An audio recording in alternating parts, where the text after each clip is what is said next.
معرفتك وحسن عبادتك. رب اشرح لي صدري ويسر لي أمري واحلل عقدة من لساني يفقهوا قولي. سبحانك لا علم لنا إلا ما علمتنا إنك أنت العليم الحكيم. الحمد لله وكفى وسلام على عباده الذين اصطفى. أما بعد فأعوذ بالله من الشيطان الرجيم. بسم الله الرحمن الرحيم. يا أيها النبي إنا أرسلناك شاهدا ومبشرا ونذيرا وداعيا إلى الله بإذنه وسراجا منيرا. وقال الله تبارك وتعالى: شهر رمضان الذي أنزل فيه القرآن صدق الله العظيم. وقال النبي صلى الله تعالى عليه وآله وسلم: إن لكل قوم عيدا وهذا عيدنا، أو كما قال عليه الصلاة والسلام. بزرگان محترم اور معزز حاضرین کرام، سب سے پہلے ہم اللہ رب العزت کا اس بات پر شکر ادا کریں کہ اللہ تبارک و تعالیٰ نے ہم کو وجود بخشا. اللہ تبارک و تعالیٰ نے ہمیں انسان بنایا. اللہ تبارک و تعالیٰ چاہتے تو ہمیں کوئی بے جان چیز بنا دیتے، درخت بنا دیتے اور کوئی اور چیز بنا دیتے، اور ہم کیا کر لیتے؟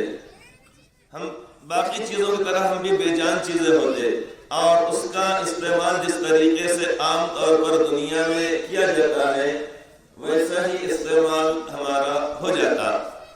درخت بنا دیا جائے، اس کے پتے جانور کھا لیتے، اس کے لکڑی سے فرنیچر بنایا جاتا اور کچھ چیزیں بنائی جاتی. پتھر بنا دیے جاتے تو دیواروں میں ہم کو نصب کر دیا جاتا. زمین کا حصہ بنا دیا اگر جاتا تو لوگ اس کے اوپر سے چلتے. ستون ہم کو بنا دیا جاتا تو کسی عمارت کے نیچے ہم ہوتے سہارا دینے کے لیے. اگر اللہ تعالیٰ اگر چاہتے تو ہمیں کوئی بھی چیز بنا سکتے، لیکن اللہ تبارک و تعالیٰ نے ہم کو انسان بنایا. اللہ تعالیٰ نے ہم کو اشرف المخلوقات بنایا. انسان کا مطلب یہ ہو گیا کہ اللہ تبارک و تعالیٰ کے محبوب بندے، اللہ تبارک و تعالیٰ کی پسندیدہ مخلوق، کہ جن کے لیے اللہ تبارک و تعالیٰ نے اس ساری کائنات کو بنایا. یہ زمین، یہ سورج، یہ چاند، یہ ستارے، آفتاب و مہتاب، درختوں کا یعنی درختوں کے اوپر پھلوں کا آنا، یہ زمین سے اناج اور ترکاریوں کا نکلنا، اور جتنی بھی چیزیں ہیں وہ ساری کی ساری چیزیں اللہ تبارک و تعالیٰ نے انسانوں کے لیے بنائی ہیں. اور انسان کو اپنی عبادت اور بندگی کے لیے پیدا کیا گیا ہے. نہ تو زمین کے لیے ہے نہ آسمان کے لیے، نہ تو زمین کے لیے ہے نہ آسمان کے لیے. یہ جہاں ہے تیرے لیے، نہیں ہے تو جہاں کے لیے. ہم کو اللہ تبارک و تعالیٰ نے درختوں کی پرستش کرنے کے لیے نہیں بنایا ہے. ہم کو اللہ تبارک و تعالیٰ نے بے جان چیزوں کے سامنے سر ٹیکنے کے لیے نہیں پیدا کیا ہے. ہم کو اللہ تبارک و تعالیٰ نے اپنی ہی طرح انسان، کہ جس کے ساتھ سردی، گرمی، بارش، دھوپ، پسینہ، طہارت اور قضاء حاجت کا تقاضا اور بیمار ہونا، ہم جیسا وہ انسان، اب اس کے سامنے سر جھکانا اور اس کے سامنے اس کی پرستش کرنا، یہ ہمارے لیے رسوائی کا ذریعہ ہوگا قیامت کے روز. اللہ تبارک و تعالیٰ اس کائنات کے خالق اور مالک ہیں. چاہے وہ چھوٹی سے چھوٹی چیز ہو، ایک ذرہ ہے، پانی کا ایک قطرہ ہے، یہ اسی طریقے سے کسی درخت کا چھوٹے سے چھوٹا پتا ہے، تو چھوٹی سے چھوٹی چیز اور بڑی سے بڑی چیز، بڑے بڑے پہاڑ، ہمالیہ پہاڑ، بہت بڑا پہاڑ، اور دنیا کے اندر بے شمار بڑے بڑے پہاڑ ہیں، دریا ہے، سمندر ہے، اور اسی طریقے سے اور مخلوقات ہیں۔ آسمان ہے، جہاں تک ہماری نگاہ جاتی ہے اس کے آگے آگے تک ہم کو آسمان دکھائی دیتا ہے۔ چاروں طرف زمین پھیلی ہوئی ہے۔ اس کے پیدا کرنے والے کون؟ یقیناً اس کے پیدا کرنے والے اللہ رب العزت ہے، اللہ تبارک و تعالیٰ ہے۔ تو جو خالق ہے، جو مالک ہے، جو رازق ہے، روزی دینے والا بھی اللہ تبارک و تعالیٰ، موت و حیات اللہ رب العزت کے دست قدرت میں ہے، عزت اور ذلت اللہ تبارک و تعالیٰ ہی کے قبض قدرت میں ہے۔ اگر کسی کو عزت ملتی ہے تو وہ بھی اللہ تبارک و تعالیٰ ہی کی طرف سے ہے۔ کسی کے حصے میں کبھی کسی وجہ سے ذلت اور رسوائی آتی ہے تو وہ بھی اللہ تبارک و تعالیٰ ہی کے حکم سے آتی ہے۔ یہ سامنے کی تھوڑی جگہ چھوڑی، 8-10 علماء کرام بیٹھ ادھر چھوڑی، کچھ علماء کرام وغیرہ اس طرح ہے، تو انشاءاللہ جب آئیں گے تو حضرت کے لیے۔ تو اللہ تبارک و تعالیٰ ہی کے قبضہ قدرت میں ہے۔ روزی اللہ رب العزت ہم کو عطا فرماتے ہیں۔ انسان صرف محنت کرتا ہے۔ اللہ تعالیٰ نے انسان کو محنت کرنے کے لیے صلاحیت عطا فرمائی ہے۔ یہ دماغ اللہ تعالیٰ عطا فرمایا ہے، قوت بازو اللہ تبارک و تعالیٰ عطا فرمائے ہیں، تبھی تو ایک آدمی روپیہ پیسہ کماتا ہے، سیاست میں رہتا ہے۔ یہ اسکول میں اپنے بچوں کو پڑھانا، وہاں پر پڑھانا، یہ کرنا وہ کرنا، کیا کرنا کیا نہیں کرنا، یہ اس کو جو سمجھ اللہ تعالیٰ عطا فرمائی ہے، کس کی دی ہوئی ہے چیز؟ تو جس کے قبضے قدرت میں ساری چیزیں ہیں، اسی کے سامنے سر کو ٹیکا جائے گا، اسی کی بندگی کی جائے گی۔ ہم ادھر اپنا چہرہ کر کے نماز پڑھتے ہیں، چونکہ ادھر بیت اللہ شریف ہے، خانہ کعبہ ہے، اس لیے کرتے ہیں۔ یہ عیدگاہ کی دیوار کو سجدہ نہیں کیا جاتا ہے، یہاں تک کہ جب حج اور عمرے کے لیے جب جاتے ہیں تو بیت اللہ شریف کے اطراف طواف کیا جاتا ہے، وہاں پر نماز پڑھی جاتی ہے۔ لیکن کسی بھی ایمان والے کے دل کے اندر یہ بات نہیں ہوتی ہے کہ میں کعبہ شریف کو میں سجدہ کر رہا ہوں۔ اس کو ایک سمت بنایا گیا ہے، اس کو قبلہ بنایا گیا ہے کہ دنیا کے سارے مسلمان، چاہے مشرق کے رہنے والے ہوں، مغرب کے، شمال کے، جنوب کے، مثلا جو لوگ جو ممالک ادھر آباد ہیں مشرق میں، وہ ادھر منہ کریں گے، جو پیچھے کی طرف آباد ہیں وہ ادھر منہ کریں گے، یعنی ان کا رخ ادھر رہے گا، بیچ میں کعبہ شریف ہے۔ جو لوگ ادھر رہتے ہیں ان کا رخ ادھر رہے گا، جو لوگ ادھر ہیں ان کا رخ ادھر رہے گا۔ دنیا کے سارے اہل ایمان کا رخ کعبہ شریف کی طرف رہے گا، لیکن کعبہ شریف کو سجدہ نہیں کیا جاتا ہے۔ سجدہ جو کیا جائے گا وہ اللہ رب العزت کو سجدہ کیا جائے گا، اللہ تعالیٰ کے سوا کسی اور کو سجدہ نہیں۔ والدہ کا مرتبہ کتنا بڑا مرتبہ ہے، الجنت تحت اقدام الامہات فرمایا گیا ہے، جنت ماں کے قدموں کے نیچے ہے۔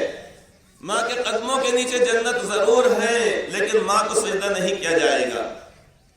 شوہر کا مرتبہ مقام بہت بڑا ہے کہ لو کنت امر احدا ان يسجد لاحد لامرت المرأة ان تسجد لزوجها، کہ اگر میں اللہ تعالیٰ کے سوا کسی اور کو سجدہ کرنے کا حکم دیتا، کہ اللہ تعالیٰ کے حکم سے آپ فرماتے کہ میں عورت کو سجدہ دیتا کہ اپنے شوہر کو سجدہ کرے۔ اللہ کے پیارے نبی صلی اللہ علیہ وسلم کا مرتبہ و مقام کہ بعد از خدا بزرگ تو یہ قصہ مختصر، کہ ساری کائنات میں سب سے زیادہ یعنی افضل ہیں اور مقرب ہیں، اور اللہ رب العزت کے بعد جن کا درجہ مرتبہ اور مقام ہے وہ حضرت رسول اکرم صلی اللہ علیہ وسلم ہیں۔ لیکن آپ کو بھی سجدہ نہیں کیا جاتا ہے۔ آپ کے روضہ مبارک پر جانے کے بعد وہاں پر انتہائی عقیدت اور محبت، عظمت اور احترام سے صلاۃ و سلام عرض کیا جائے گا کہ الصلاۃ والسلام علیک یا رسول اللہ، الصلاۃ والسلام علیک یا حبیب اللہ۔ اس طریقے سے عقیدت والے جملے کہے جائیں گے، لیکن وہاں پر آپ کو بھی سجدہ نہیں کیا جائے گا۔ تو معلوم ہے کہ اللہ تبارک و تعالیٰ نے انسان کو اپنی بندگی کے لیے پیدا فرمایا ہے، اور یہ کائنات کی تمام چیزوں کو انسانوں کے فائدے کے لیے۔ وَمَا خَلَقْتُ الْجِنَّ وَالْإِنسَ إِلَّا لِيَعْبُدُونَ، ہم نے جنات اور انسان کو اپنی بات کے لیے پیدا کیا ہے. یہ حضرات جو یہاں پر بیٹھے ہوئے ہیں گزارش کی جاتی ہے کہ سامنے آ جائیے. ادھر پیچھے جو بیٹھے سب 5 صف کے اندر کیوں بیٹھے آپ لوگ وہاں پر؟ وہ ادھر جو بیٹھے وہ بھی یہاں پہ آئیے تاکہ صفیں بنانے میں آسانی رہے. کیا حاصل ہوگا پھر یہ بچھا کے صفیں بچھانے سے؟ فائدہ کیا؟ بچھانے کا مقصد یہی ہے. آئیے محمد بچھانے کا مقصد یہ ہے کہ آپ لوگوں کی سہولت ہو, آپ لوگوں کے اکرام میں. ایسا مت کیجئے کہ جو بات کہی جا رہی سب لوگ دوسروں کو دیکھ رہے ہیں. آپ لوگ آگے بڑھیے, سامنے کی صفوں کو پر کیجئے, ورنہ پھر آئندہ ہمارے علماء کرام کو اور ہمارے سارے حضرات کو جو باہمی مشورے طے کرتے ہیں تو سوچنا پڑے گا کہ بھائی صفیں بچھانے سے کوئی فائدہ نہیں. لوگ آگے جدھر بیٹھے ادھر بیٹھے ادھر بیٹھے تو کہے کے واسطے مرمر کرنے کی ہے. تو وہاں پر جو لوگ حجاز فلک جانی جو بیٹھے ہوئے ہیں وہ حضرت سن رہے ہیں.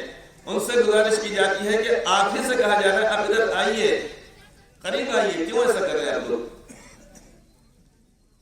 آپ لوگوں کو الحمدللہ اللہ رب العزت نے اتنا شعور عطا فرمایا ہے کہ یہ صفیں مصلیوں کے لیے ہے, آنے والوں کے لیے ہے. اور جو لوگ اگلی صفوں میں آگر بیٹھتے ہیں ان کا جو ثواب بہت زیادہ بڑھ جاتا ہے بعد والوں کی بنسبت. آئیے صفوں کو صفوں سے ملاتے چلیے.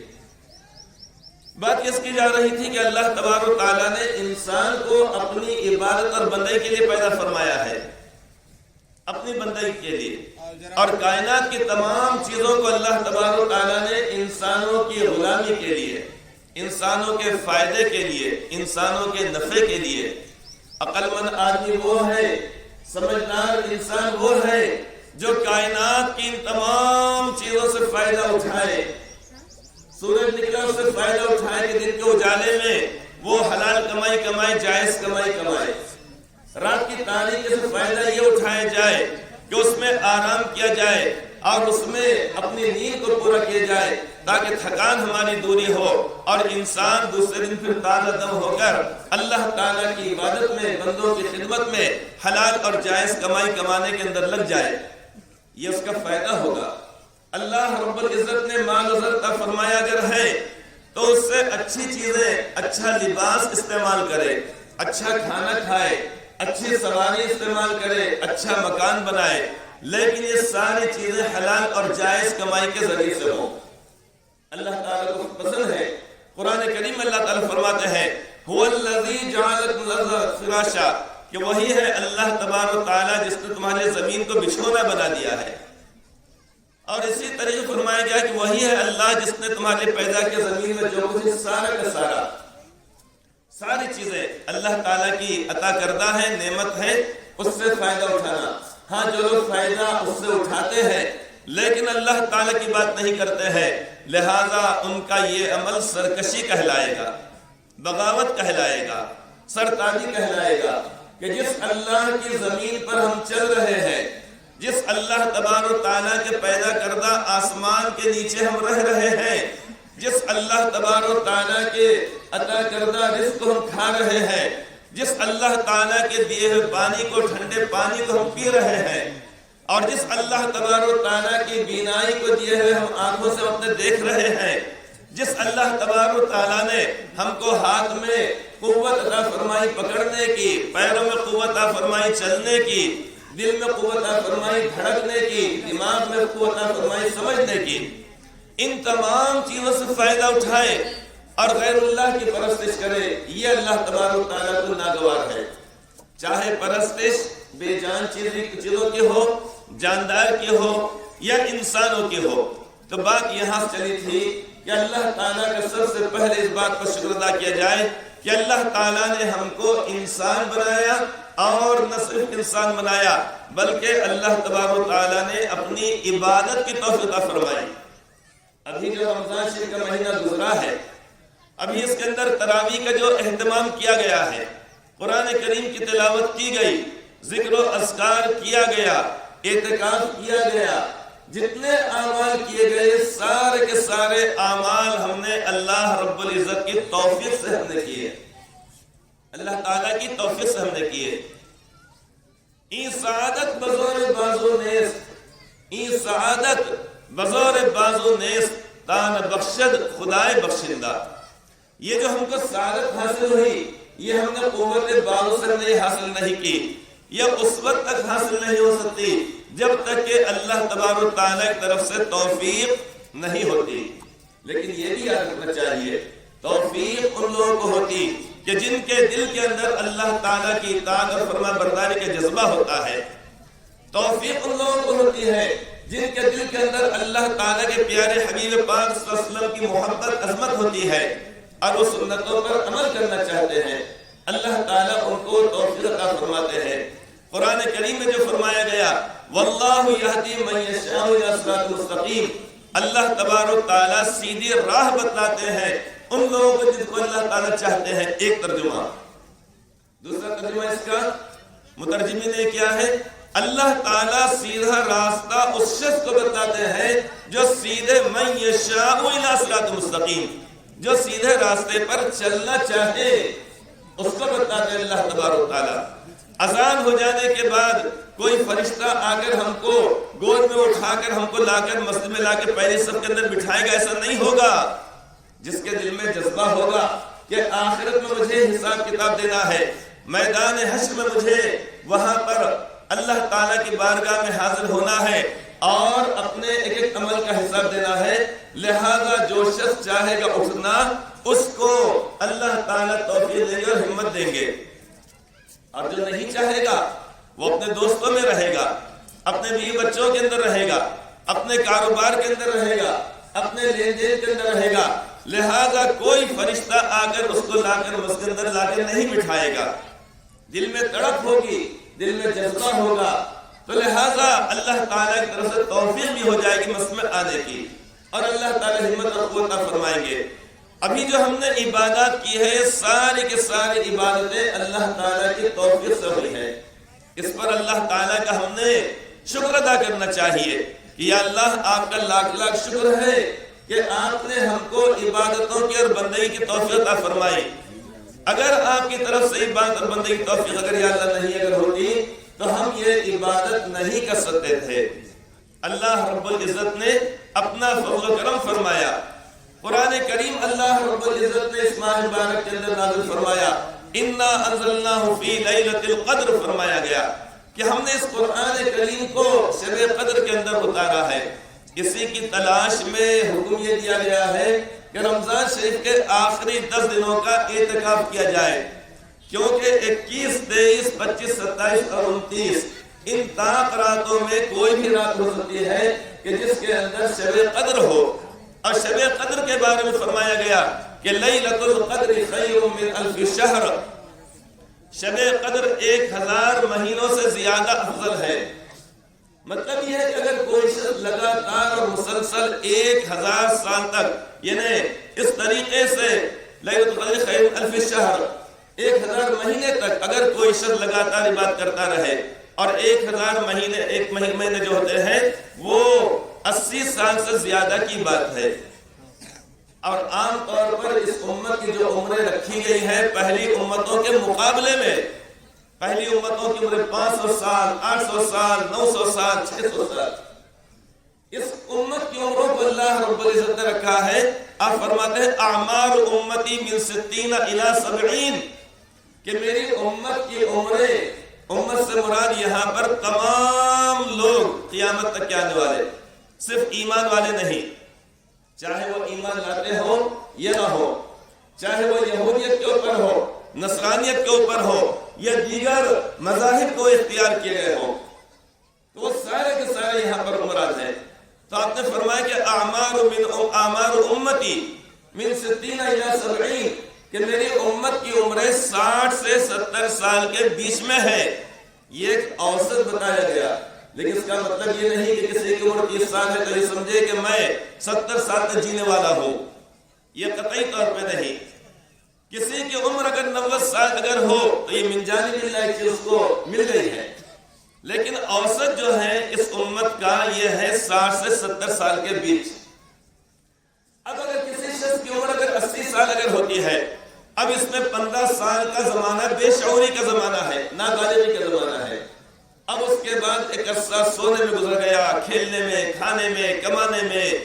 اب اس میں سے اگر دیکھا اگر جائے نچوڑا اگر جائے تو ہماری عبادت کا جو عرصہ ہوتا ہے بہت تھوڑا ہوتا ہے، بہت تھوڑا ہوتا ہے، لیکن ایک رات کی عبادت 1000 مہینوں سے زیادہ افضل۔ مطلب یہ کہ 80 سال تک اگر کوئی شخص لگاتار عبادت کرتا رہے ایک پل جھپکنے کے برابر بھی غافل نہ ہو، تو اس کو جو ثواب ملے گا اس سے زیادہ ثواب ایک رات میں عبادت کرنے والے کو ملتا ہے۔ اس لیے تو حکم یہ دیا گیا ہے کہ شب قدر کو تلاش کرو۔ تلاش کرنے کا مطلب ڈھونڈنا، اور اپنے طور پہ، میں اپنے طور پہ بات کروں، آپ اپنے طور پہ، آپ اپنے طور پہ، آپ اپنے طور پہ۔ لیکن یہ بھی آج کل ایک رسم بن گئی ہے کہ دور دراز سے علماء کرام کو بیان کرنے کے لیے بلایا جائے، آج یہاں پہ، کل وہاں پہ، پسو وہاں پہ۔ مثلا فرض کیجئے کہ اورنگ آباد سے کوئی آ رہے ہیں، کوئی جالنا سے آ رہے ہیں، کوئی اور مقام سے آ رہے ہیں۔ اب آنے کے بعد کیا ہوتا ہے؟ ہوتا یہ ہے کہ جو منتظمین ہوتے ہیں وہ پورے انتظامات کے اندر لگے ہوتے ہیں، کھانا پکانے والے تہاری اور بریانی کا دم دینے کے اندر لگے ہوئے ہوتے ہیں، دوسرے لوگ اور کسی کام کے اندر ہوتے ہیں۔ آنے والے جو مقرر صاحب ہیں، اب ان کے ذہن کے اندر ہے مجھے جانے کے بعد 10:30 سے 11 بجے سے لے کر 2 بجے تک مجھے بیان کرنا ہے۔ ایک تو تھکے ہوئے ہیں پہلے سے ہی، اب وہ آنے کے بعد پہلے طہارت زوریہ سے فارغ ہونا، اس کے بعد 2-2.5 گھنٹے کا تفریح کرنا، پھر اس کے بعد کہنا میرے گاڑی کا ٹائم ہو گیا، لہٰذا وہ ان کو بھی شب قدر نہیں ملی، منتظمین کو بھی نہیں ملی، تہاری بریانی کا دم دینے والوں کو بھی نہیں ملی۔ اب اس کے بعد خالی سننے کے اندر وہ ہمارا خرچ ہو گیا۔ لہٰذا یہ مرض پتہ نہیں بسمت کے اندر ہے نہیں ہے، لیکن ہمارے پاس شہر ناندیڑ کے اندر اور دیگر جگہوں پر یہ ہو گیا ہے، یہ اچھی بات نہیں ہے۔ آپ نے جو بات ارشاد فرمائی تلاش کرو کا مطلب یہ ہے کہ اس رات کو ذکر میں، توبہ میں، استغفار میں، دعا میں، آہوزاری میں، رونے دھونے کے اندر اور اللہ تعالیٰ سے مانگنے کے اندر گزارا جائے بس۔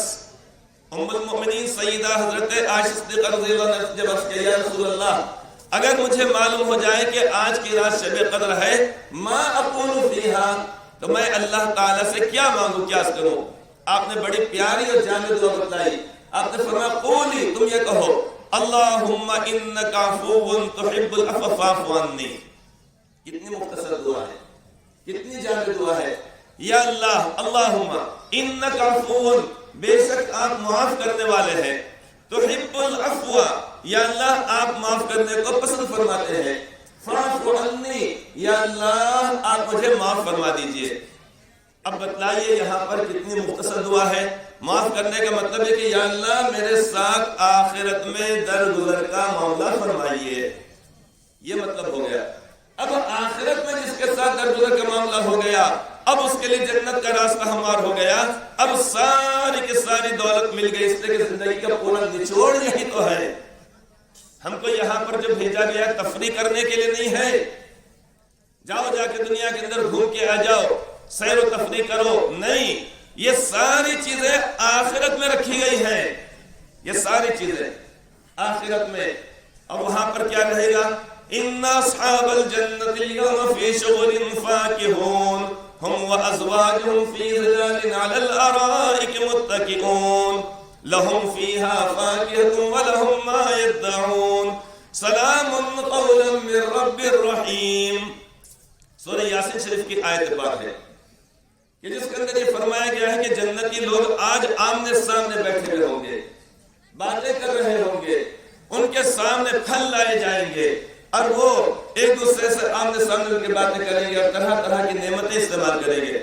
سورہ رحمان کا جو آخری جو رکوع ہے تیسرا، وَلِمَنْ خَافَ مَقَامَ رَبِّهِ جَنَّتَانِ، یہاں سے لے کر آخری پورا اس کے اندر جنت کا ذکر کیا گیا، دوزخ کا اس کے اندر تذکرہ ہی نہیں ہے۔ عجیب و غریب نعمتیں وہاں پر بتلائی گئی ہیں۔ اسی طریقے سے ان المتقین فی ظلال وعیون وفواکہ مما یشتہون کلوا واشربوا ہنیئا بما کنتم تعملون۔ وہاں پر یہ فرمایا جائے گا اے ایمان والو، اے میرے بندو، کلوا واشربوا ہنیئا بما کنتم تعملون، کھاؤ اور پیو جو کچھ تم دنیا میں نیک اعمال کیا کرتے تھے۔ اس کا صلہ اللہ رب العزت وہاں پر یہ عطا فرمائیں گے۔ لہذا دنیا کھانے پینے کے لیے ہم یہاں پر نہیں ہے، کھانا پینا کی ضرورت ہے۔ جیسا مقصود بیت الخلاء میں جانا نہیں ہوتا ہے، بلکہ اپنے جسم سے بول و براس کو جو انسان کے اندر جسم کے اندر رہ جائے تو اس کی جان کے لالے پڑ جائے۔ اسی وجہ سے تو حدیث پاک میں دعا بتائی گئی ہے بیت الخلاء سے آنے کے بعد، غفرانک الحمدللہ الذی اذھب عنی الاذی وعافانی، اے میرے اللہ میں آپ سے معافی چاہتا ہوں کہ اتنی دیر تک میں آپ کا ذکر نہیں کر سکا۔ غفرانک الحمدللہ الذی اذھب عنی الاذی وعافانی، تمام تعریف اس اللہ تعالیٰ کے لیے ہے جس نے مجھ سے تکلیف نے چیز کو دور کر دیا اور مجھ کو سکون بخشا۔ تو آخرت میں اللہ تبارک و تعالیٰ ایک ایسی زندگی عطا فرمائیں گے کہ جس کی کوئی انتہا نہیں، سمندر کی تہ کی انتہا ہے، زمین کے چوڑائی کی انتہا ہے، آسمانوں کے عرض لمبائی اور چوڑائی کی انتہا ہے۔ لیکن آخرت کی جو زندگی ہوگی، چاہے وہ جنت والی زندگی ہو یا دوزخ والی زندگی ہو، چونکہ جس وقت کے جنت کے اندر اہل جنت سارے ایمان والے پہنچ چکیں گے اور دوزخ کے اندر کوئی بھی ایمان والا باقی نہیں رہے گا جو اپنے گناہوں کی وجہ سے گیا تھا۔ اب اس کے بعد یہ ہوگا، اعلان ہوگا، جنتی اور جہنمی لوگوں کو متوجہ کیا جائے گا، وہ متوجہ ہو جائیں گے۔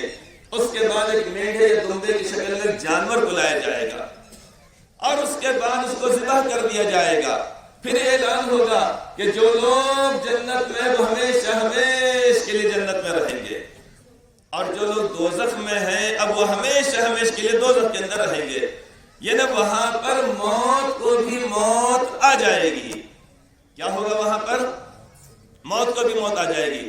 اب جنت میں وہاں پر جانے کے بعد بیمار ہو رہا، کھانس رہا، اور اسی طرح ڈاکٹر صاحب کے پاس جاؤ، اس کے بعد انہوں کہہ رہے اپنے پیشاب کا معائنہ کراؤ، خون کا معائنہ کراؤ، تھوک کا معائنہ کراؤ، اور وہاں پر جا کے ایکس رے نکالو، اور وہاں پر جا کر یہ نکالو، وہ نکالو، وہ نکالو۔ وہاں پہ کوئی ڈاکٹر نہیں ہوگا، کوئی انجینئر نہیں ہوگا، وہاں پہ کچھ نہیں ہوگا۔ وہاں پر سب کے سب صحت مند رہیں گے، سب کے سب تندرست رہیں گے، سب کے سب جوان رہیں گے، اور سب کے عمدہ لباس رہیں گے۔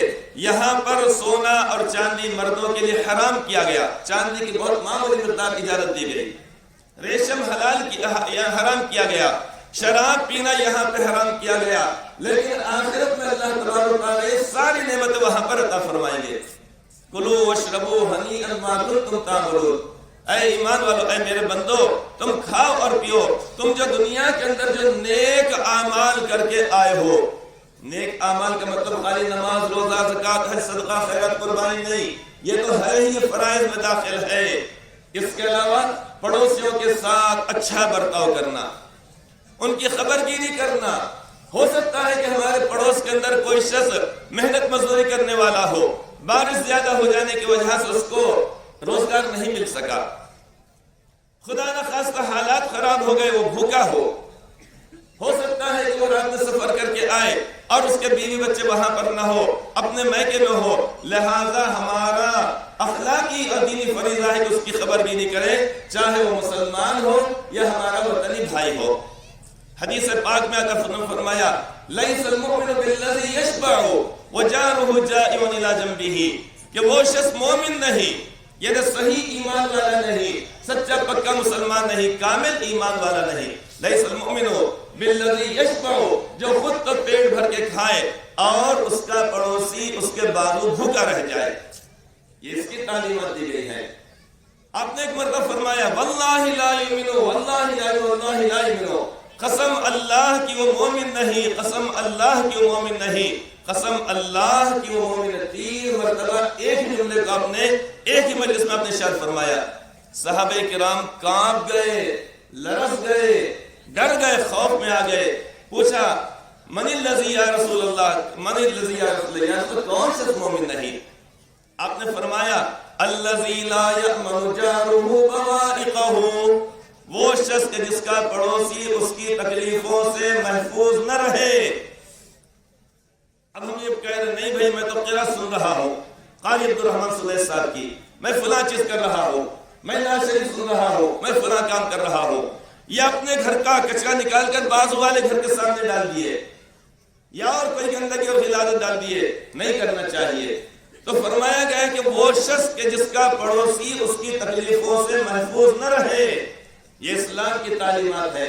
پاکیزگی کی تعلیمات ہے، صفائی ستھرائی کی تعلیمات ہے، اپنے گھروں کو صاف رکھنا، اپنے کپڑوں کو صاف رکھنا۔ کپڑے قیمتی ہونا یہ کوئی ضروری نہیں ہے، لیکن پاک و صاف ہونا چاہیے۔ گھر کا ماحول پاک و صاف ہونا چاہیے، آزو بازو کا ماحول ہمارا پاک و صاف ہونا چاہیے۔ یہ اسلام کی تعلیمات ہیں، اگر اس کو اپنایا جائے تو یقیناً یہ دنیا کے اندر ہمارے لیے راحت کا ذریعہ ہے اور آخرت میں اجر و ثواب کا ذریعہ ہے۔ تو نیک اعمال کا مطلب یہ ہوتا ہے کہ نماز، روزہ، زکوٰۃ، حج کے علاوہ یعنی اپنے اخلاق کا اچھا مظاہرہ کیا جائے، لوگوں کے ساتھ اچھا برتاؤ ہو، بیوی بچوں کے ساتھ برتاؤ اچھا ہو، اپنے بیوی کے ساتھ اچھا معاملہ ہونا چاہیے۔ یعنی یہ نہیں کہ اس طریقے سے یعنی مارا پیٹا جائے، گالی گلوچ کی جائے۔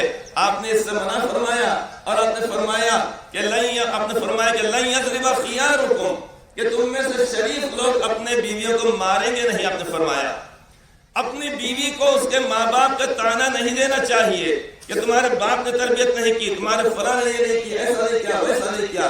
یہ ظالمانہ یہ جملے ہیں۔ ماں باپ کو طعنہ نہیں دینا چاہیے۔ میاں بیوی کی اگر آپ اس میں انبن ہو جائے تو ماں باپ کو گھسیٹ کر لے کر نہیں آنا چاہیے۔ وہ تو یہاں پر بیچاری خاموش ہو جائے گی چونکہ کمزور ہے، بے بس ہے، لیکن اللہ تعالیٰ کی بارگاہ میں کل قیامت کے روز وہاں پر کہے گی یا اللہ مجھے بدلہ دلوایا جائے اور میرے ساتھ انصاف کیا جائے۔ وہاں پر تو آخرت میں اللہ تبارک و تعالیٰ انسانوں ہی نہیں بلکہ جانوروں کے بیچ میں اللہ تعالیٰ انصاف فرمائیں گے کہ کسی سینگ والے جانور نے بغیر سینگ والے جانور کو مارا، کسی طاقتور جانور نے کمزور جانور کو مارا۔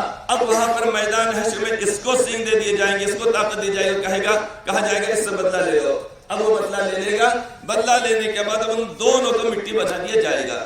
اسی منظر کو دیکھنے کے بعد وہ لوگ جو منکرین توحید ہوتے ہیں، منکرین آخرت ہوتے ہیں، منکرین جنت و جہنم ہوتے ہیں، جو اللہ رب العزت پر ایمان نہیں لاتے، وہ کہیں گے قرآن کریم میں سورہ نبا کی دوسرے رکوع کی آخری آیت کریمہ ہے وَيَقُولُ الْكَافِرُ يَا لَيْتَنِي كُنْتُ تُرَابًا۔ کافر یہ کہے گا کاش کہ میں بھی مٹی بنا دیا جاتا، چونکہ جب وہ دیکھیں گے کہ سامنے سانپ ہے، بچھو ہے، اژدہے ہیں اور اسی طریقے انگار ہے، آگ ہے، اب اس کے اندر جلنا ہے، تو وہ کوشش کریں گے، کہیں گے، تمنا کریں گے کاش کہ ہمارے ساتھ یہ جانوروں کے جیسا انصاف ہو جاتا، لیکن ان کا وہاں پر وہ رونا، ان کا پچھتانا کچھ کام نہیں آئے گا۔ تو جو اللہ رب العزت جانوروں کے بیچ میں انصاف کرنے والے ہیں، وہ اللہ تبارک و تعالیٰ وہاں پر ایسے شوہروں کو سزا دیں گے۔ اسی لیے کسی شاعر نے بڑی اچھی بات کہی ہے کہ دنیا کے اندر تو خاموشی اختیار کرنا پڑتا ہے بیوی کو، لیکن وہاں پر اب اللہ تعالیٰ کی بارگاہ میں مظلوم بن کے درخواست پیش کرے گی، وہ دنیا تھی جہاں بند کرتے تھے تم زباں میری، وہ دنیا تھی جہاں بند کرتے تھے تم زباں میری، یہ محشر ہے سننا پڑے گی تمہیں داستاں میری۔ وہاں پر سننا پڑے گا، وہاں پر شوہر روک نہیں سکے گا بلکہ وہ لرزے گا، کانپے گا۔ لہذا اپنی بیویوں کے ساتھ اچھا برتاؤ کرنا چاہیے، بچوں کی صحیح تربیت کرنا چاہیے، دینی تعلیم اور دنیاوی تعلیم ان دونوں تعلیموں سے آراستہ کرنا چاہیے۔ دینی تعلیم بھی بچوں کو دلانا چاہیے، وہ انتہائی ضروری ہے، اس لیے کہ قبر کے اندر جانے کے بعد وہاں پر سوال ہوگا من ربک وما دینک وما تقول لہذا الرجل۔ یہ کب ہم اس کا صحیح جواب دے سکیں گے؟ جبکہ ہماری زندگی شریعت کے مطابق گزرے گی۔ آپس میں اختلافات نہیں ہونا چاہیے۔ یہ دیوبندی، یہ تبلیغی، یہ جماعت اسلامی، یہ اہل حدیث، یہ بریلوی، فلاں کیوں؟ اس لیے کہ سب کی غذا ایک ہے، سب اللہ کی زمین پر چلتے ہیں، سب اللہ تبارک تعالیٰ کے آسمان کے نیچے رہتے ہیں، سب کا قرآن کریم ایک ہے، سب کے نبی ایک ہے، سب کا کعبہ ایک ہے اور سب کا دین ایک ہے۔ کسی نے شاعر اسلام علامہ اقبال کہتے ہیں منفعت ایک ہے اس قوم کی اور نقصان بھی ایک، میرا نفع آپ کا نفع، میرا نقصان آپ کا نقصان، میری عزت آپ کی عزت، میری ذلت آپ کی ذلت، میری پریشانی آپ کی پریشانی، میری تکلیف آپ کی تکلیف، میری راحت آپ کی راحت۔ منفعت ایک ہے اس قوم کی اور نقصان بھی ایک، ایک ہی سب کا نبی، دین بھی، ایمان بھی ایک، حرم پاک بھی، اللہ بھی، قرآن بھی ایک، کچھ بڑی بات جو ہوتے مسلمان بھی ایک۔ فرقہ بندی ہے کہیں تو کہیں ذاتیں ہیں، فرقہ بندی ہے کہیں تو کہیں ذاتیں ہیں، کیا زمانے میں پنپنے کی یہی باتیں ہیں؟ مسلمانوں کو آپس میں مل جل کر رہنا چاہیے، یہ انتشار اور یہ اختلاف اچھا نہیں ہے۔ ٹھیک ہے، جس کو اپنے جس عمل کے اوپر آخرت میں جو ثواب ہو وہ اپنے مسلک کے مطابق ہو یا اپنے اعتقادات کے مطابق ہو وہ عمل کرے، لیکن یہ بات اچھی نہیں ہے کہ یہ مسجد دیوبندیوں کی ہے، یہ مسجد بریلویوں کی ہے، یہ مسجد جماعت اسلامی کی ہے، یہ اہل حدیث کی ہے۔ کیوں انتشار، کیوں اختلاف؟ انسان کو انسان سے کینہ نہیں اچھا، انسان کو انسان سے کینہ نہیں اچھا، اور جس دل میں کینہ ہو وہ سینہ نہیں اچھا۔ ایسا سینہ کہ جس کے اندر کینہ ہو، بغض ہو، عداوت ہو، یہ سوچنے کی بات ہے کہ چاہے دیوبندی کا انتقال ہو، بریلی کا انتقال ہو، جماعت اسلامی کا ہو، اہل حدیث کا ہو، کسی کا بھی ہو، اب قبر میں جب جائیں گے تو وہاں پر دیوبندیوں سے الگ سوال ہوں گے، ایسا نہیں ہے، بریلیوں سے الگ سوال ہونے والا نہیں ہے، جماعت اسلامی سے ہونے والا نہیں ہے، سب کا ایک ہی سوال ہے مشترکہ طور پر، من ربکا، بتاؤ تمہارا رب کون ہے؟ فرشتے نہیں بولیں گے کہ تم دیوبندی تھے، تم جماعت اسلامی تھے، تم فلاں تھے، نہیں پوچھیں گے، ایک ہی سوال جس کو دے کر بھیجا جائے گا تو من ربکا۔ اب کہنا پڑے گا ربی اللہ، میرا پروردگار اللہ تعالیٰ ہے۔ وما دینک، دوسرا سوال ہوگا کہ تمہارا دین کیا تھا، تم کس مذہب پہ چلتے تھے؟ وہ کہے گا دین الاسلام۔ تیسرا سوال یہ کیا جائے گا وما تقول لہذا الرجل، بتاؤ تم اللہ کے نبی کے بارے میں کیا کہتے ہو؟ اگر وہ ایمان والا اگر ہوگا، اس کی زندگی تعلیمات نبوی کے مطابق گزرے گی صلی اللہ علیہ وسلم، تو اس کے بعد وہ کہے گا اشہد ان محمدا عبدہ ورسولہ، وہ جواب دے گا۔ اب اس کے بعد قبر کو کشادہ کر دیا جائے گا، جنت کی خوشبو آئے گی، راحت آئے گی، اور کھڑکی کھول دی جائے گی، اور اس سے کہا جائے گا کہ دیکھ آخرت میں قیامت ہونے کے بعد تیرا ٹھکانہ یہ جنت ہے۔ صبح اور شام بتلایا جائے گا، اور یہ بھی بتلایا جائے گا اگر تو ایمان نہیں لاتا تو تیرا ٹھکانہ یہ دوزخ میں تھا۔ ہر شخص کا ایک ٹھکانہ جنت میں، ایک ٹھکانہ دوزخ، میرا بھی ہے، آپ کا بھی ہے، آپ کا بھی، آپ کا بھی، آپ کا بھی ہے۔ دنیا میں جتنے لوگ ہیں انسان ہیں، سب کے دو ٹھکانے ہیں، ایک جنت میں ایک جہنم میں۔ اب ایمان اور اعمال صالحہ کی بنیاد پر وہ ٹھکانہ مل جائے گا جنت کا، اور جہنم کا ٹھکانہ کینسل ہو جائے گا۔ کفر اور شرک کرنے کی وجہ سے جلنا پڑے گا ہمیشہ ہمیشہ کے لیے جہنم کے اندر، اور پھر وہاں پر جو ٹھکانہ تھا، مقام تھا، اب وہ وہاں سے وہ ختم کر دیا جائے گا، ہر ایک کو بتلایا جائے گا۔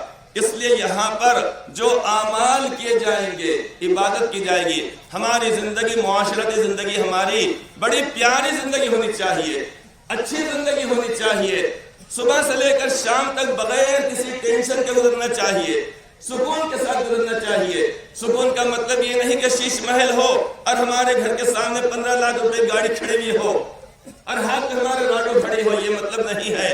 جو کچھ اللہ نے دیا ہے وہ اللہ کی نعمت ہے، اس پر قناعت کرنا چاہیے۔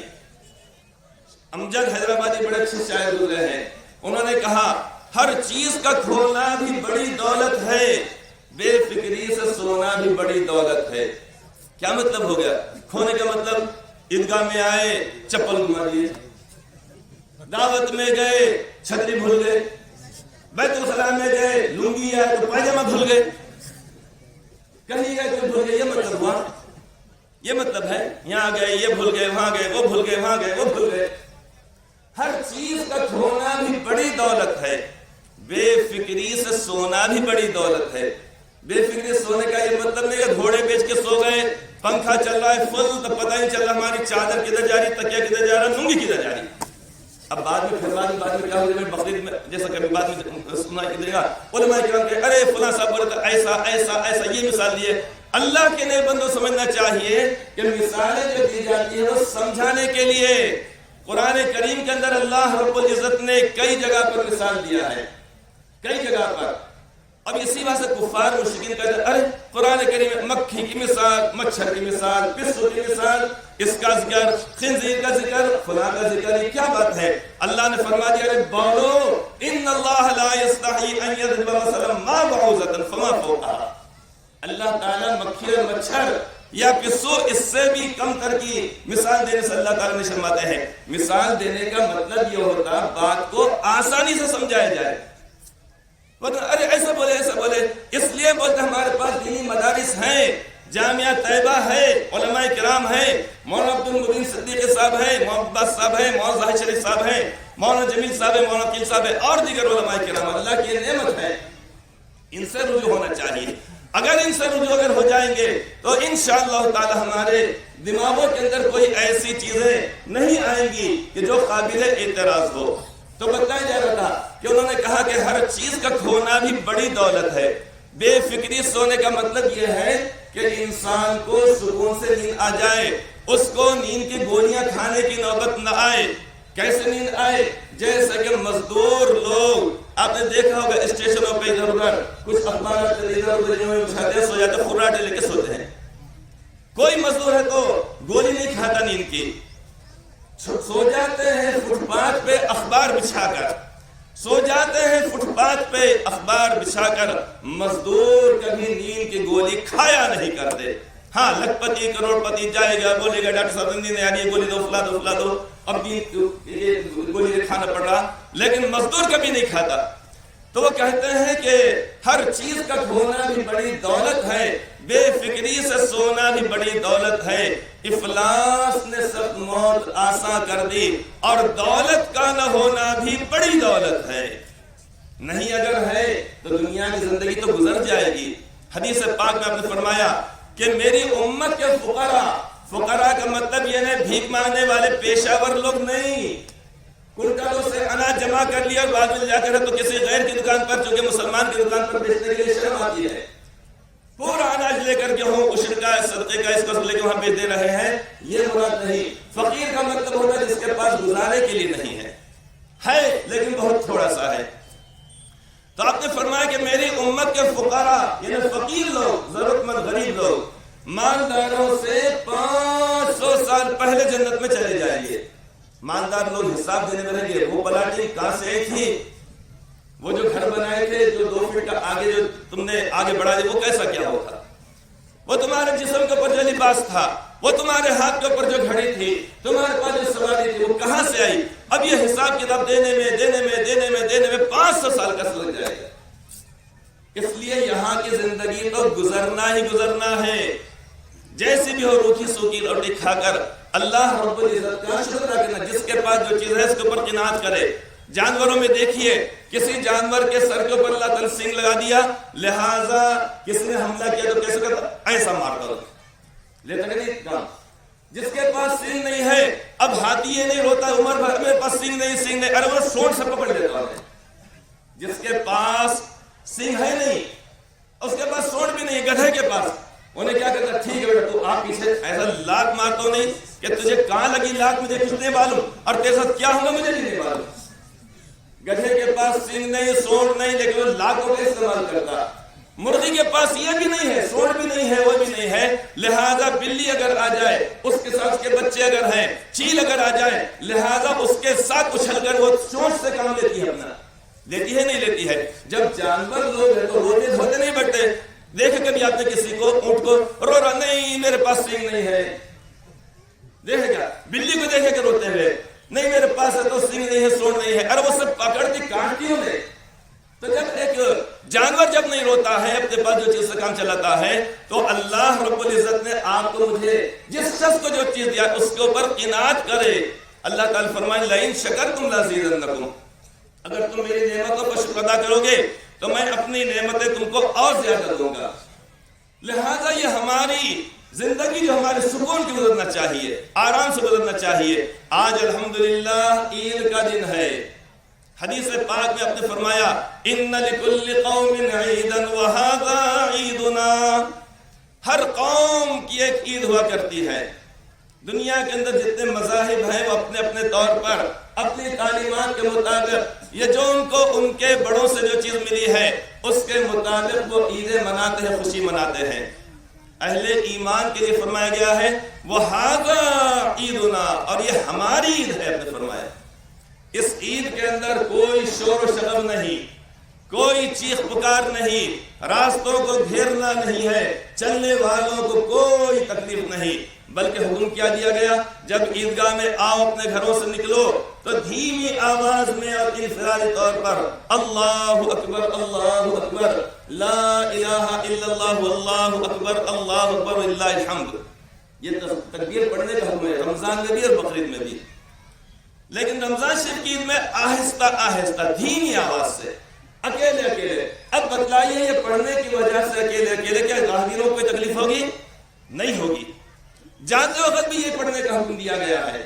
اسی طریقے سے حکم یہ دیا گیا ہے، دیکھو عیدگاہ جانے سے پہلے پہلے صدقہ فطر ادا کر دو۔ کیا ادا کرو؟ صدقہ فطر، جس کی مقدار 1 کلو 666 گرام ہے، سیدھا موٹا حساب ہے 2 کلو دے دینا بس۔ گھر کے تمام افراد کی جانب سے، گھر میں 5 آدمی ہے 10 کلو، 10 آدمی ہے 20 کلو، 2 آدمی ہے 4 کلو، یا تو گیہوں دے دیے جائے ضرورت مندوں کو یا اس کی رقم دے دی جائے۔ اور اس کا فائدہ بتایا گیا طہرا للصیام وطعمة للمساکین، کہ یہ جو صدقہ فطر جو واجب کیا گیا ہے غریبوں کا کھانے پینے کا تاکہ انتظام ہو جائے، تاکہ کوئی غریب یہ اس دن روتے نہ رہے یا اللہ آج آپ نے مجھے کس حال میں رکھا ہے کہ آج میرے پاس کھانے کے لیے نہیں ہے۔ اور جو انسان سے بھول چک ہو جاتی ہے، جس کی وجہ سے روزے کے ثواب میں کمی آ گئی ہے، لہذا اس کو پاک و صاف کرنے کے لیے طہرا للصیام فرمایا گیا ہے۔ تو یہ عید ایسی ہے جس کے اندر امیر اور غریب سب برابر رہیں گے۔ بہار آئے اور اس شان کی بہار آئے، بہار آئے اور اس شان کی بہار آئے کہ پھول ہی نہیں کانٹوں پہ بھی نکھار آئے، وہ چمن چمن ہی نہیں کہ جس کے گوشے گوشے میں، وہ چمن چمن ہی نہیں کہ جس کے گوشے گوشے میں کہیں پہ بہار آئے اور کہیں پہ بہار نہ آئے۔ لہذا غریبوں کے جسم کے اوپر اچھا لباس رہنا چاہیے، ان کے پاس بھی کھانے پینے کے لیے رہنا چاہیے، اور وہ بھی اس طریقے سے رہے کہ اللہ تعالیٰ کا شکر ادا کریں۔ لہذا یہ حکم دیا گیا ہے اور یہ بتایا گیا ہے کہ یہ ہماری عید ہے، آپ نے فرمایا، جس کے اندر کوئی چیخ پکار نہیں۔ عید کے اندر یا عید کے روز آٹے سے باہر ہونے کی اجازت نہیں ہے، بے قابو ہونے کی، بلکہ روزانہ فجر ظہر عصر مغرب عشاء واجب الوتر۔ اب آج کیا ہے؟ فجر ظہر عصر مغرب عشاء واجب الوتر کے علاوہ اور ایک نماز کا اضافہ، اور صرف ایک نماز کا اضافہ نہیں بلکہ 6 تکبیرات کا بھی اضافہ، 6 تکبیرات کا اور اضافہ اس کے اندر، کہ روزانہ 5 نمازیں 6 نمازیں پڑھی جاتی واجب الوتر کو ملا کے آج 7 نمازیں ہو جا رہی ہیں۔ پھر اسی طریقے کے اندر پہلی رکعت کے اندر جب ثنا ہم پڑھ لیتے ہیں اس کے بعد اللہ اکبر کہیں گے، امام صاحب اللہ اکبر کہہ کے ہاتھ چھوڑ دینے کا ہے۔ یہ ترکیب کیوں کوئی ذہن میں لے کے چلیے آپ۔ پھر دوبارہ اللہ اکبر کہہ کے ہاتھ چھوڑ دیں گے، تیسری مرتبہ اللہ اکبر کہہ کے ہاتھ کو اپنے باندھ لیں گے۔ اب یہ ساری ذمہ داری امام صاحب کے اوپر، ٹکٹ لینا ہماری ذمہ داری، گاڑی کو ٹھیک سے چلانا کس کی؟ ڈرائیور صاحب ذمہ داری ہے نہیں، ہاں ہماری۔ اس کے بعد اعوذ باللہ بسم اللہ سورہ فاتحہ میں سورت کو امام صاحب کریں گے، رکوع سجدے میں تسبیحات ہم پڑھیں گے۔ اب دوسرے رکعت میں جب کھڑے ہو جائیں گے معمول کے مطابق یعنی سورہ فاتحہ میں سورت ہو جائے گی۔ اب اس کے بعد جب اللہ اکبر کہیں گے تو رکوع میں نہیں جانا بلکہ اللہ اکبر کہہ کے ہاتھ چھوڑ دیں گے، کہتے ہوئے خالی ہاتھ نہیں اٹھانے کا ہے۔ پھر اللہ اکبر کہہ کے ہاتھ چھوڑیں گے، اللہ اکبر کہہ کے ہاتھ چھوڑیں گے 3 مرتبہ۔ اب چوتھی مرتبہ جو معمول کے مطابق ہم جو اللہ اکبر کہہ کے جاتے ہیں بس ویسے جائیں گے۔ اس کے بعد خطبے کو غور سے ہم کو سننا ہے۔ نماز ہو جانے کے بعد دعا، الحمدللہ ہمارے پاس بسمت شہر کو امتیاز حاصل ہے، اور آج نہیں تقریباً آج سے 30 سال سے یہ ہمارا معمول ہے۔ حدیث پاک میں فرمایا گیا من یرید اللہ بخیر یفقہہ فی الدین، کہ جس کو اللہ تعالیٰ دین کی سمجھ عطا فرماتے ہیں، اللہ جس کے ساتھ اللہ تعالیٰ خیر چاہتے ہیں اللہ تعالیٰ اس کو دین کی سمجھ عطا فرماتے ہیں۔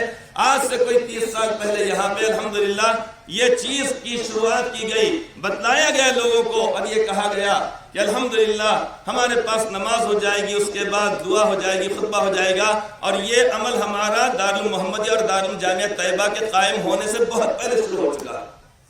اللہ کا شکر ہے، ورنہ بڑے بڑے شہروں کے اندر یہ معاملہ قابو میں نہیں آیا ہے۔ تو یہ اس کے مطابق انشاءاللہ تعالیٰ ہم جو عمل کر رہے ہیں اس پر بھی اللہ تبارک و تعالیٰ کا ہمیں شکر ادا کرنا چاہیے۔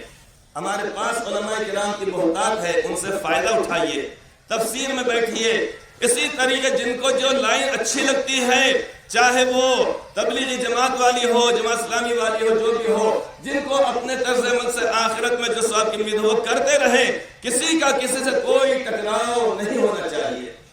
میں اپنی مرضی آپ کو اوپر مسلط نہ کروں، آپ اپنی مرضی میرے اوپر مسلط نہ کریں۔ جن کو یقین ہے کہ یہ کام ہمارا ہم کو آخرت میں جو ثواب عطا کرے گا، برابر وہ کرتے رہیں، اپنے علماء کرام سے معلوم کرتے رہیں، لیکن انتشار اور اختلاف یہ چیز اچھی نہیں ہے۔ اللہ کا شکر ہے کہ الحمدللہ یعنی یہاں پر ہمارے پاس جو آپس میں معاملات طے ہوتے ہیں، آج سے کوئی ایک ہفتہ پہلے جامع مسجد کے اندر الحمدللہ نماز کا وقت بھی طے کیا گیا، علماء کرام کی بھی شرکت رہی، شہر کے معززین کی شرکت رہی، جو اپنی آسانی سے آ سکے۔ اطلاع تو بہت سارے لوگ کی گئی، لیکن کسی مجبوری کی بنا پر وہ نہیں آ سکے، لیکن بہرحال مشورہ کیا گیا، شامیانے ڈالنے کا عزم ارادہ کیا گیا۔ حالانکہ بہت بڑا اس کا خرچ ہے، 60,000 روپے خرچ ہے، لیکن آپ لوگوں کی راحت کے لیے۔ اور پہلی مرتبہ آج یہ شاندار قسم کی چٹائیاں بچھائی گئی، یہ آپ حضرات کی راحت کے لیے۔ لہٰذا اللہ تعالیٰ سب کو جزائے خیر عطا فرمائے، جو آئے، جو شرکت کرے، جنہوں نے دامے درہمے قدمے سخن اس کے اندر یعنی تعاون کیا، حضرات علماء کرام کی نگرانی کے اندر، اس کی دیکھ ریکھ کے اندر، ہمارے قیصر بھائی جو نائب صدر یہاں کے عیدگاہ کے، ان کی دیکھ ریکھ کے اندر یہ سارے انتظامات اور دیگر حضرات کے کیے گئے۔ اللہ تعالیٰ سب کو جزائے خیر عطا فرمائے۔ اس سے پہلے ہمارے پاس ایک معمول یہ تھا کہ یہاں پر ہمارے بھائی کپڑے دھونے کے بعد یہاں پر سکھاتے تھے، لیکن ہمارے حضرات علماء کرام نے جا کے جب ان سے گزارش کی، اللہ تعالیٰ ان کو جزائے خیر عطا فرمائے، ان حضرات علماء کرام کو بھی اور ان حضرات کو بھی، اس کے بعد انہوں نے اپنے اس معمول کو بند کر دیا۔ تو اسی طریقے سے ہم مل جل کر رہیں۔ آج ہم شیر خرما تو پیتے ہیں، شیر کے معنی آتے ہیں دودھ اور خرما کے معنی آتے ہیں کھجور۔ اب شیر اور شکر ہم کو ہونا ہے۔ شیر کا مطلب یہ ہوتا ہے دودھ، اور شکر جب اس کے اندر ملا دی جاتی ہے تو دنیا کی کوئی طاقت اور کوئی سائنس اس کو دونوں کو ایک دوسرے سے الگ نہیں کر سکتی۔ تو شیر خرما تو پیٹ میں جا رہا، شیر خرما، شیر اور یہ دودھ اور شکر، لیکن ہم ہو جائے خدا نہ خاصہ شیر و شتر۔ شتر کہتے ہیں اونٹ کو، شیر۔ اب شیر نے جیسے دیکھا شتر اونٹ کو جھپاٹا مارا اس کے اوپر، اور شتر کے دل کے اندر بھی کینہ ہوتا ہے، مشہور ہے۔ تو یہ شیر و شکر نہیں ہے، تو شیر و شکر ہوتے رہنا ہے۔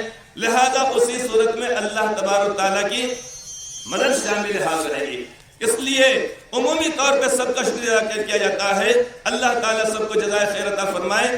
اور اسی کے ساتھ ساتھ ہمارے مولانا عبد المبین صاحب صدیقی، میرے عزیز، میرے مطلب کہ قریبی میرے دوست ہیں، جگری دوست ہیں، وہ بھی، یہ علماء کرام بھی، ان سے میں گزارش کروں کہ یہاں پر آ کر ہماری انتظامیہ کے لیے شکریہ ادا کر دیں، ہے نا۔ اس کے بعد انشاءاللہ نماز پڑھیں۔ اور یہاں پر جو مدارس کے جو لوگ آئے ہوئے ہیں ان کے بھی چٹھیاں وغیرہ انشاءاللہ پڑھی جائیں۔ جی مولانا عبد المبین صاحب صدیقی انشاءاللہ سب کا شکریہ ادا کریں۔ بسم اللہ الرحمن الرحیم۔ لئن شکرتم لازیدنکم ولئن کفرتم ان عذابی لشدید۔ محترم حضرات، تفصیلی گفتگو حضرت مولانا مفتی وقایت اللہ صاحب قاسمی کی جانب سے آپ حضرات کے سامنے آ چکی ہے، لیکن چونکہ مجھے حکم ہوا ہے اس لیے آپ حضرات کے سامنے یہ ایک اعلان ضروری طور پر بھی کرنا ہے کہ جتنے اعلانات مساجد اور مدارس کے تعلق سے آئے ہوئے ہیں، میرے بعد مولانا زاہد شریف صاحب بھی اس کے اعلانات کریں گے، لیکن محترم حضرات، ہمارے عیدگاہ میں آنے سے قبل یہ بہترین انتظام جو شامیانے کی شکل میں ہو یا ٹھنڈے پانی کی شکل میں ہو یا بساط کی شکل میں ہو، الحمدللہ اس کے پیچھے بہت لمبی اور کافی محنت ہے لوگوں کی۔ اس طرح آپ حضرات کے تعاون سے یہ تمام ضرورتیں پوری ہوتی ہے۔ سب سے پہلے تو ہم سب کو یہ ٹھنڈی چھاؤں کے لیے اللہ کا شکر ادا کرنا چاہیے۔ اس لیے اللہ رب العزت نے ارشاد فرمایا لئن شکرتم لازیدنکم، کہ اگر میری شکر گزاری کرو گے تو نعمتوں میں اضافہ کروں گا۔ اس لیے اللہ سے امید ہے کہ انشاءاللہ آئندہ عید الفطر اور اسی طرح عید الاضحیٰ کے موقع پر اور زیادہ ضروریات اور انتظامات کرنے کی انتظامیہ کمیٹی کی طرف سے کوشش کی جائے گی۔ اس کے علاوہ اللہ کے نبی صلی اللہ علیہ وسلم نے ارشاد فرمایا کہ من لا یشکر الناس لم یشکر اللہ، جو لوگوں کا شکر ادا نہیں کرتا وہ اللہ کا بھی شکر ادا نہیں کرتا۔ الحمدللہ ہمارے یہاں آنے سے پہلے جن نوجوانوں نے اور جن ذمہ داران نے صفائی ستھرائی کو لے کر، اسی طرح ٹینٹ کو لے کر، ٹھنڈے پانی کو لے کر، اور بالخصوص ہماری شہر کی بلدیہ یعنی نگر پالیکا کے وہ کرمچاری ذمہ داران جنہوں نے عیدگاہ کے اطراف میں، عیدگاہ میں صفائی ستھرائی، اور انہوں نے بھی